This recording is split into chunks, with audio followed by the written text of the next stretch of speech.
Hi guys, I'm Ronnie Capps with B&M Poles. I want to tell you about a complete fishing system for fishing live bait that I have come up with over a period of my entire life, basically fine-tuning and trying different things to basically make this system work. It begins with what I'm holding in my hand, which is a package of pre-tied live bait minnow rigs, double minnow rigs. They contain 2 hooks, a 3-way swivel, and a sinker. These happen to be 1/4 ounce size. We have these rigs tied in 5 different sizes, depending on what water depths you're using. You can go to B&M Poles website and buy exactly the size that you're intending to use according to the depth. I'm going to unwind one of these and basically show you how it's made. This being a 1/4 ounce, the distance between the 2 hooks is quite a bit shorter than say the 3/8 model, which would be a little bit heavier than this one. The next in line would be 3/8, then a half, then 3/4, and then the 1. All you do is unwind it. The rig's pre-tied, the egg sinker is in place, and it's basically ready to be tied on to your pole. The hooks that are used on here are number 2 214 EL hooks.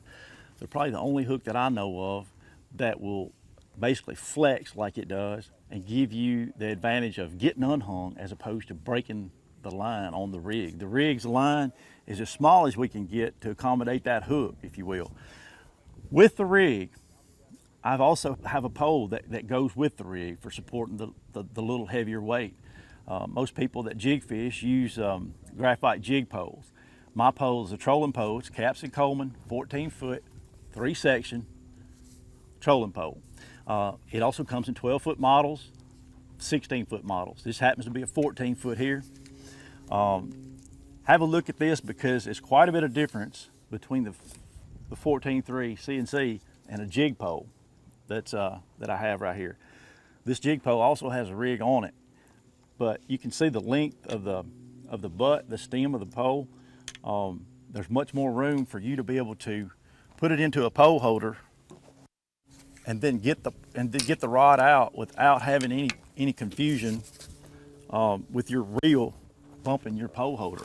For instance, if I grab this pole with a good bite, there's a possibility that my reel would catch this pole holder, and I may even lose the fish because of it.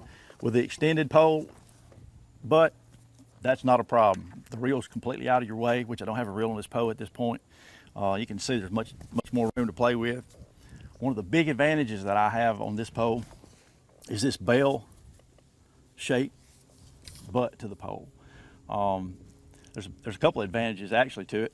One, if you happen to be pulling out the back and you've ever been hung, you know that your pole will like fly out if it don't have some support on the butt of the pole to grab the pole holder. If it's hung and you're not paying attention, it could fly out of the boat. I know everybody that's crappie fished has had that happen, but that bell won't let it fly. Actually, it'll hold it in the pole holder. But actually, in the front, the biggest advantage to the bell is that it'll actually give you about 7 inches of adjustment just by moving the pole with these 2 fingers forward 1.5 inches. That keeps me from having to adjust my pole holder if I need an adjustment, depending on the cover or the waves that I'm fishing in. If I need a 6 or 8 inch adjustment, all I have to do is just position my pole just another 1.5 inches in the holder. Really makes it easy to deal with the minnow rig. I'd have to say I grew up fishing this rig at Reelfoot Lake. I really believe that that's where it originated. Anybody that's ever been crappie fishing has probably had a little bit to do with at least trying it a couple times, minnow rigging. I'd pick this one thing over any item. If I had to go fishing any lake in anywhere in the United States, I'd pick this rig and my pole, and I'd compete with the best of them, without a doubt. As long as live bait was legal, I'm in. This would be my choice. So if you hadn't tried minnow rigging, give it a shot. We've got them all tied up for you. You got a pole that accommodates the rig's weight, no matter what size, from 1 ounce all the way down to a 1/4. So have a look at B&M's website. You see these for sale, and also many Walmart stores will have them.